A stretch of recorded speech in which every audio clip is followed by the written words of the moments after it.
We began the year reporting on the exodus from the London Stock Exchange, noting that 2024 had been the quietest year on record for new listings, and we suggested that this year wouldn't be much better. We also saw the first stories about then City Minister Tulip Siddiq coming under pressure over her family's political activities in Bangladesh. She didn't last long. By February, the retail sector was warning of the hammer blow to jobs following the government's first budget. They weren't wrong about that. March began with bad news in the jobs market as firms braced for the hike to national insurance.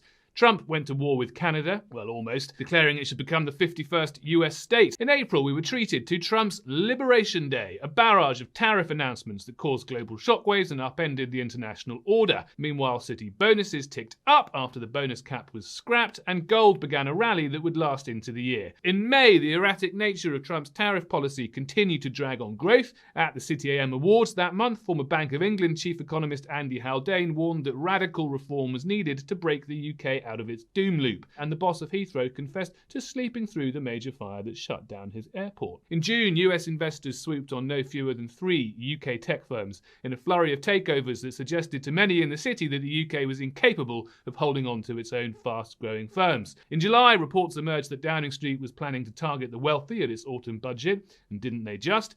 In August, the motor finance ruling allowed banks to breathe a modest sigh of relief. In September, the talk in Westminster was of major black holes, productivity downgrades, bad growth numbers, and a tax-raising budget. The AI boom continued, with US giants announcing billions of pounds of investment into the UK, while valuations of those tech firms in the US continued to balloon. In October, Revolut's founder joined the growing march of the mega-rich out of the UK, and the economy was clearly spluttering, with growth slowing and unemployment rising. That all set the scene for November's budget, which was characterised by chaotic briefings, billions in new taxes, and unprecedented lows for Labour's poll ratings.